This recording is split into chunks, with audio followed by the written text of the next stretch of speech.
राधे राधे दोस्तों, आज हम शिव पुराण का पाठ शुरू करते हैं। शुरू करने से पहले मेरी आप सबसे विनती है कि मेरे चैनल को सब्सक्राइब, लाइक और शेयर करना ना भूलें, ताकि हम आपके लिए अच्छी अच्छी कथाएं और पुराणे ला सकें।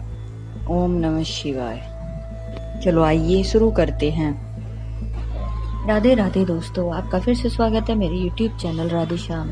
आज हम आपको आगे की कथा सुनाते हैं। चलो आइए शुरू करते हैं। मैना की इच्छा के अनुसार एक ब्राह्मण पत्नी का पार्वती को पतिव्रत धर्म का उपदेश देना। ब्रह्मा जी कहते हैं, नारद तदंतर सप्त ऋषियों ने हिमालय से कहा, गिरिराज आप अपनी पुत्री पार्वती देवी को यात्रा का उचित प्रतिबंध करें।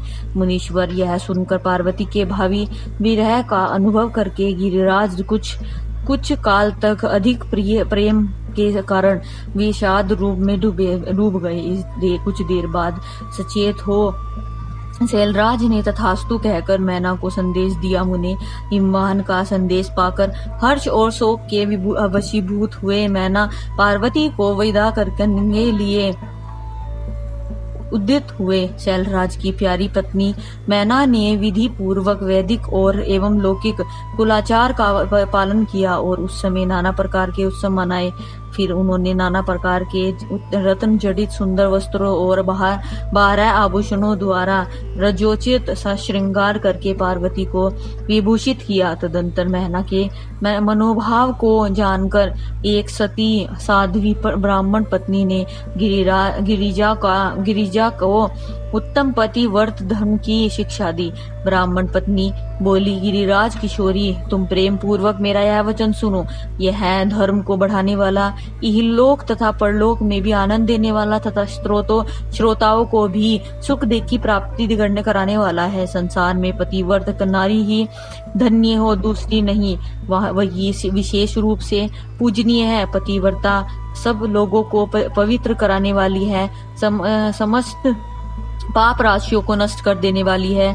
शिवे जो पति को परमेश्वर के समान मानकर प्रेम से उसकी सेवा करती है, वह इस लोक में संपूर्ण भोगों का उपभोग करके अंत में कल्याणमयी गति को प्राप्त पाती है। सावित्री, लोपामुद्रा, अरुंधति, सांडली, सतरूपा, अनसुईया, लक्ष्मी, सवधा, सती, संज्ञा, सुमिति, श्रद्धा, मैना और स्वाहा ये तथा और भी बहुत सी स्त्रियां साध्वी कही गई हैं। यह विस्तार भय से उनका नाम नहीं लिया गया है। वे अपनी पतिव्रत के बल से ही सब लोगों की पूजनीय तथा ब्रह्मा, विष्णु, शिव एवं मनुष्यों को और मुनीश्वरों की भी माननीय हो गई हैं। इसीलिए तुम्हें अपने पति भगवान शंकर की सदा सेवा करनी चाहिए। वे दीन दयालु, सबके सेवनीय और सत्पुरुषों के आश्रय हैं। श्रुतियों और स्मृतियों में पतिव्रत्य धर्म को महान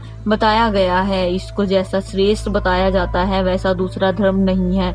यह निश्चय पूर्वक कहा जा सकता है। पतिव्रत धर्म में तत्पर रहने वाली स्त्री अपने प्रिय पति के भोजन कर लेने पर ही भोजन करे। शिव के जब पति खड़ा हो तब साध्वी स्त्री को भी खड़ा ही रहना चाहिए।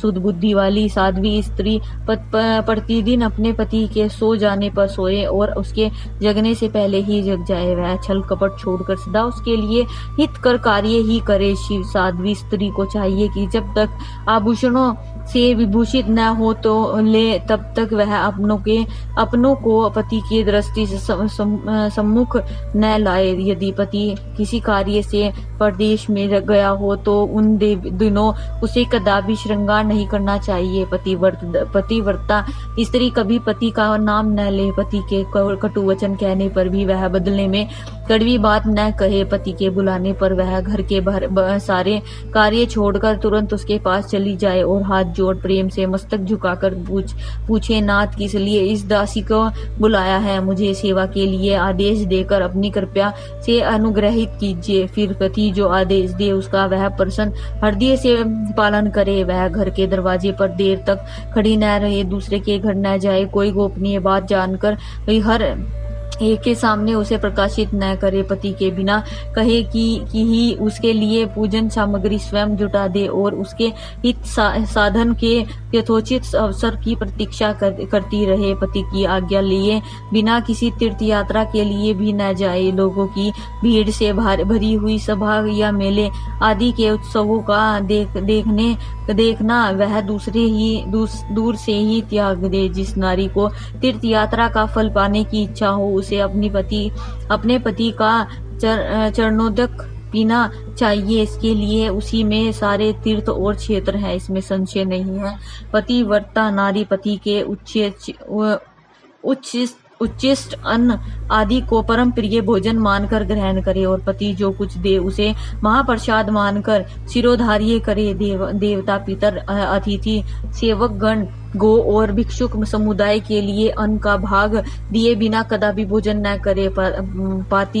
पतिव्रता धर्म में तत्पर रहने वाली ग्रह देवी को चाहिए कि वह घर की सामग्री को संयम एवं सुरक्षित रखे, गृह कार्यों में कुशल हो, सदा प्रेम प्रसन्न रहे और खर्च की ओर से हाथ खींचे रहे। पति की आज्ञा लिए बिना उपवास व्रत आदि न करे, अन्यथा उसे उसका कोई फल नहीं मिलता है और वह परलोक में नरकगामिनी होती है। पति सुखपूर्वक बैठा हो या इच्छा अनुसार क्रीड़ा विनोद तथा मनोरंजन में लगा हो, उस अवस्था में कोई आंतरिक कार्य आ पड़े हो तो भी पतिव्रत स्त्री अपने पति को कदापि न उठाए। पति नपुंसक हो या हो गया हो, दुर्गति में पड़ गया हो, रोगी हो, बूढ़ा हो और सुखी हो तथा दुखी हो, किसी भी दशा में नारी अपने एकमात्र पति का उल्लंघन न करे।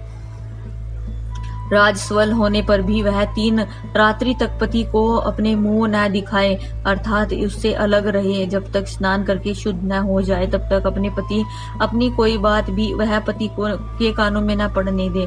अच्छी तरह स्नान करने के पश्चात सबसे पहले वह अपने पति के मुख का दर्शन करे, दूसरे किसी का मुख कदापि न देखे तथा मन ही मन पति का चिंतन करके सूर्य का दर्शन करे। पति की आयु बढ़ाने की अभिलाषा रखने वाली पतिव्रता नारी हल्दी, रोली, सिंदूर, काजल आदि, चोली, पान, मांगलिक आभूषण आदि, केशों का संवरना, चोटी गूंथना तथा हाथ कान के आभूषण, इन सबको अपने शरीर से दूर न करे। धोबिन, झिनाल या कुटिलता, सन्यासिनी और भाग्यहीन स्त्रियों को वह कभी अपनी सखी न बनाए।